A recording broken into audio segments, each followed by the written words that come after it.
Bienvenidos a Quick BioBits, un espacio donde exploramos datos fascinantes de la historia, enigmas por resolver y casi también las vidas de individuos memorables. ¿Te has preguntado alguna vez cómo una sola persona pudo transformar la educación en todo el mundo?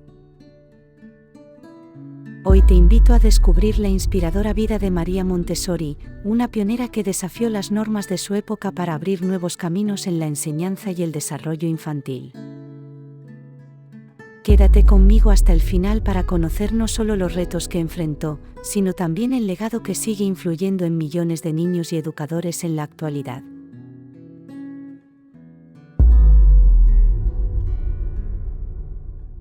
María Montessori, quien fue la primera mujer que completó la carrera de medicina en Italia, inventó el método educativo que lleva su nombre. María Tecla Artemisia Montessori nació en la localidad italiana de Chiaravalle en 1870. Su padre había sido militar y trabajaba para el Estado. Su madre, sobrina del geólogo y paleontólogo Antonio Stoppani, había recibido una educación muy completa, algo poco habitual en una mujer de aquella época. Cuando María era pequeña, la familia se mudó a Roma por motivos laborales y ella empezó a ir al colegio allí, a los 6 años. Sus primeras notas no fueron especialmente brillantes, pero fue progresando y su expediente académico comenzó a destacar, y pronto se despertó en ella el espíritu inquieto que la caracterizaría toda su vida. En una ocasión, cuando tenía 10 años, estando muy enferma de tuberculosis en la cama, con su madre muy preocupada junto a ella, le dijo: «No te preocupes, mamá, no puedo morirme, tengo demasiadas cosas que hacer». A los 13 años, comenzó sus estudios de secundaria en una escuela técnica y, a los 16, continuó en el Instituto Técnico Leonardo da Vinci. Por aquel entonces eran muy pocas las mujeres que se volcaban a estudios técnicos, y el propio padre de María, un poco conservador, prefería que se dedicara a tareas consideradas femeninas. Pero, animada por su madre, María estaba decidida a romper moldes y, juntas, consiguieron vencer la resistencia paterna para que pudiera estudiar lo que ella quisiese. Eso es algo que, visto desde nuestra perspectiva actual, puede parecer trivial, pero en aquellos años, igual que sucedía en tantos otros países, las mujeres italianas dependían por completo de la voluntad masculina. No podían, por ejemplo, poseer dinero propio ni acudir a un tribunal sin su esposo. A María se le daban bien las ciencias, especialmente las matemáticas, y planeaba estudiar ingeniería, pero cuando se graduó en el instituto, cambió de opinión y optó por estudiar medicina en la Universidad de Roma. Algo muy raro en la Italia de aquella época, ya que ninguna mujer había estudiado jamás la carrera de medicina.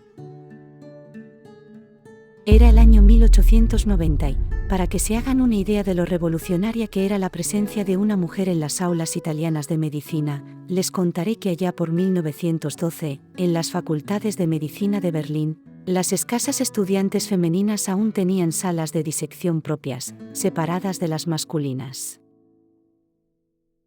Y eso era 2 décadas después de la época de estudiante de Montessori.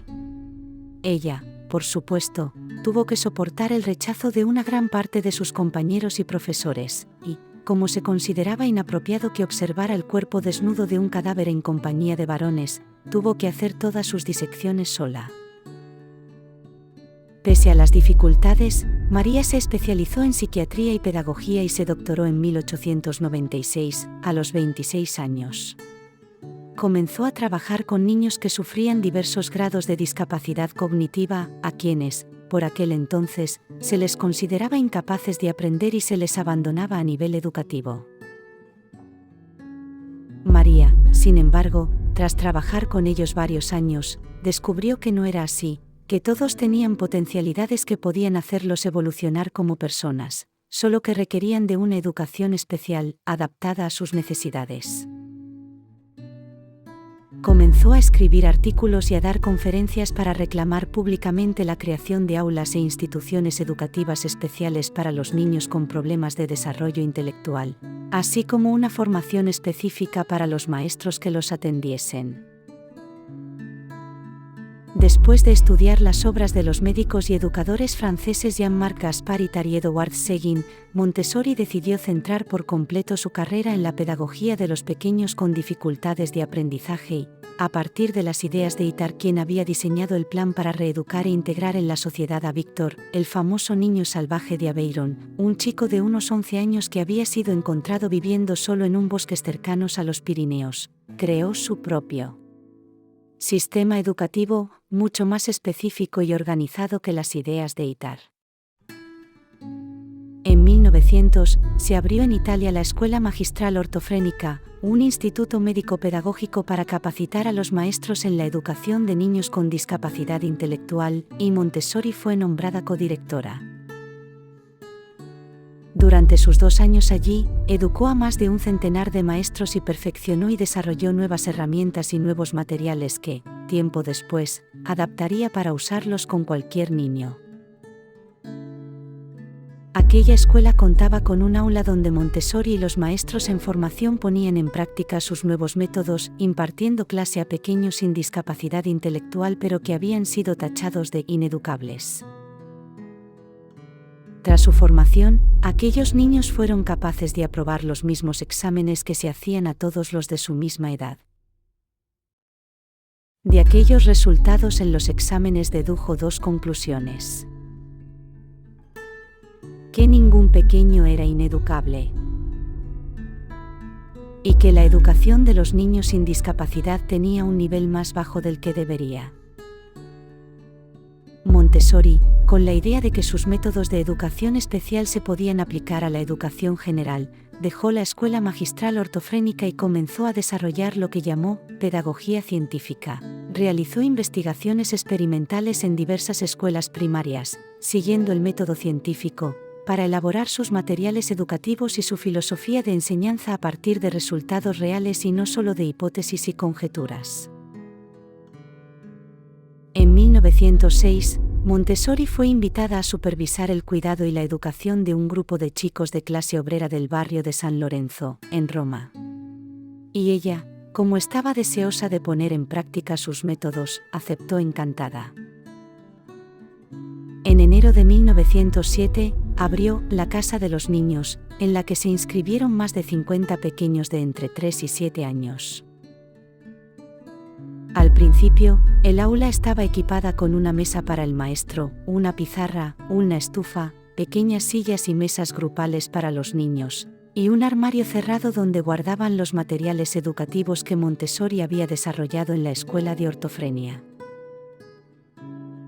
Las actividades para los niños incluían cuidado personal como, por ejemplo, vestirse y desvestirse, y cuidado del medio ambiente como barrer o cuidar el jardín.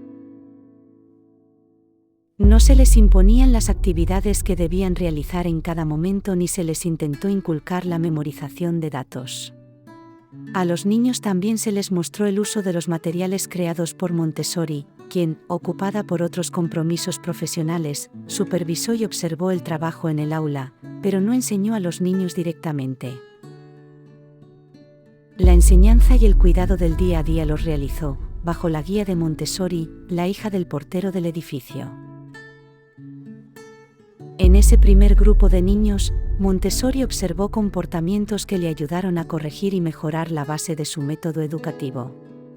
Ella descubrió, por ejemplo, que los niños eran sensibles a la limpieza y el orden del entorno, un ambiente agradable los confortaba, les hacía sentir seguros, y eso los ayudaba a concentrarse.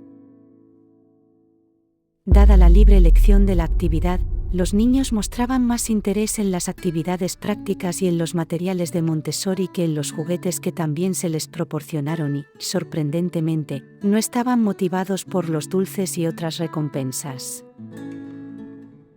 Con el tiempo, vio que en ellos surgía una autodisciplina espontánea. Basándose en sus observaciones, Montessori implementó una serie de prácticas que se convirtieron en características distintivas de su filosofía y método educativo. Reemplazó los muebles pesados por mesas y sillas para niños lo suficientemente livianas para que los pequeños las movieran, y sacó del armario cerrado sus materiales pedagógicos y los colocó en estantes bajos y accesibles.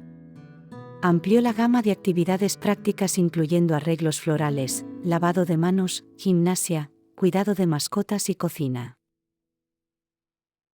También abrió grandes zonas al aire libre para alentar a los niños a entrar y salir cuando quisieran en las diferentes áreas y lecciones de la sala. Los niños, según Montessori, son capaces de absorber conocimientos como esponjas, y solo necesitan un ambiente adecuado y unos materiales didácticos para aprender por sí mismos. El educador debe limitarse a observar y ejercer únicamente una función de ayuda si el niño la solicita, pero debe dejar que sea el pequeño quien elija y guarde los materiales y explore su funcionamiento, para fomentar así su autonomía. Tienen la libertad de ser activos y la responsabilidad de saber cómo usar esa libertad. La primera casa dei Bambini, traducida al español como Casa de los Niños, fue un éxito, y abrió una segunda apenas 4 meses después. Los niños mostraban concentración, atención y autodisciplina espontánea, y sus aulas comenzaron a atraer la atención de destacados educadores, periodistas y figuras públicas. Al año siguiente se abrieron 3 casas de los niños más y en 1909 la Suiza italiana comenzó a reemplazar los métodos educativos de sus orfanatos y jardines de infancia por el método Montessori. La reputación y el trabajo de María comenzaron a extenderse internacionalmente. Dejó la práctica médica para dedicar más tiempo a su trabajo educativo, desarrollar sus métodos y formar a los maestros. A finales de 1911, la educación Montessori ya había sido adoptada oficialmente en las escuelas públicas de Italia y Suiza, y no tardó en implantarse también en Londres y en Estocolmo.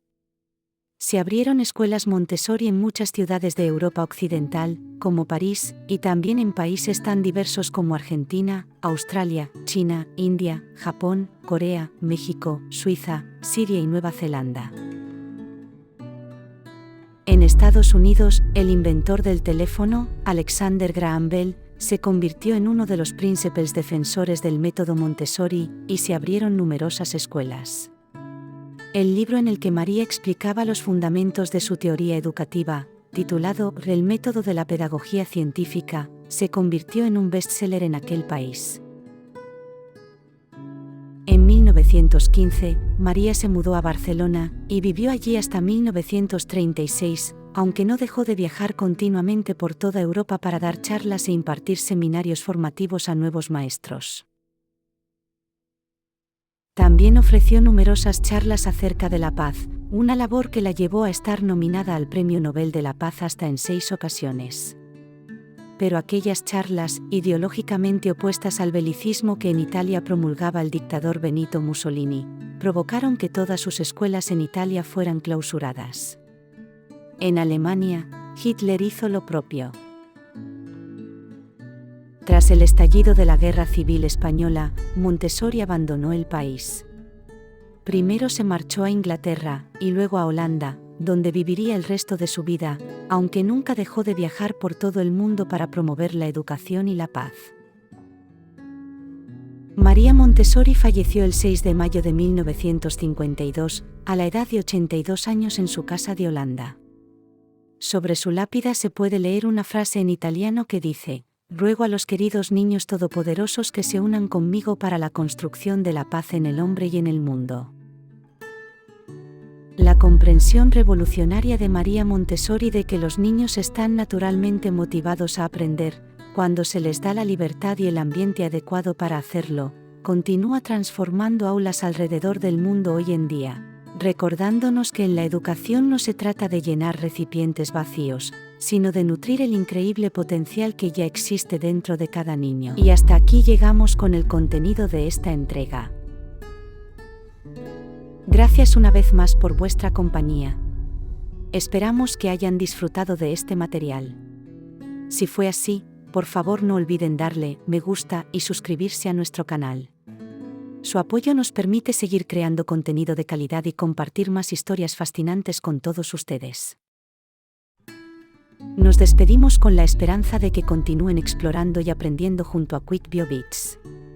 La curiosidad es una poderosa herramienta que todos llevamos dentro, y juntos podemos descubrir más sobre el increíble mundo que nos rodea. Cuídense mucho y hasta pronto.